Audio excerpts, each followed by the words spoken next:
السلام علیکم دوستو، پرانے یورپ اور آج کے یورپ میں کیا فرق ہے؟ پرانے یورپ نے اپنی اصلاح کہاں سے شروع کی؟ آئیے جاننے کی کوشش کرتے ہیں۔ دوستو، یورپ نے صلیبی جنگوں کے نتیجے میں اسلامی دنیا سے بہت کچھ حاصل کیا۔ اس دور کا یورپ تنگ نظری اور جہالت کا شکار تھا۔ علوم و فنون، تہذیب و تمدن کے میدان میں ان کی حیثیت نہ ہونے کے برابر تھی۔ یہ صلیبی مثل وحشیوں کے تھے، تو دشمن دونوں کو بلا امتیاز لوٹتے اور قتل کرتے تھے۔ ان وحشیوں سے مشرق کو کسی قسم کے فائدے کی کوئی امید نہ تھی۔ ان کے فی الواقع ان سے کوئی فائدہ اٹھایا، لیکن جب ان لوگوں کا اسلامی دنیا کے وسیع و عریض انتہائی روادار انسانوں سے واسطہ پڑا تو مسلمانوں کی علمی اور تہذیبی ترقیاں دیکھ کر ان کی آنکھیں بھری کی بھری رہ گئی۔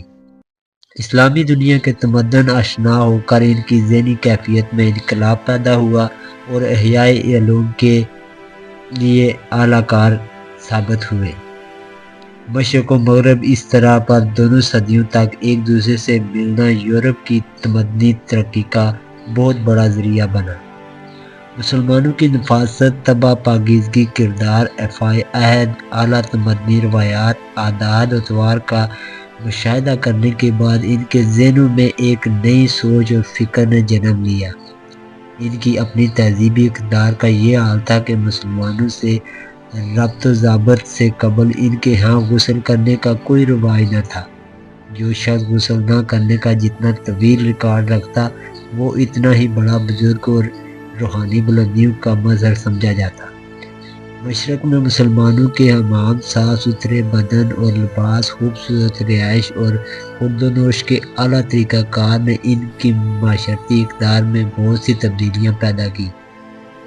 چنانچہ جب وہ واپس گئے تو انہوں نے یورپ میں حماموں کو رواج دیا اور وہاں نہانے کا عمل شروع ہوا۔ دوستو، اسلامی دنیا اگرچہ مادی تباہی اور بربادی کا شکار ہوئی، لیکن جہاں تک علمی ادبی ترقی اور تہذیبی تمدن کے خدمات کا تعلق تھا، مسلمانوں کے اندر کوئی کمی پیدا نہ ہوئی۔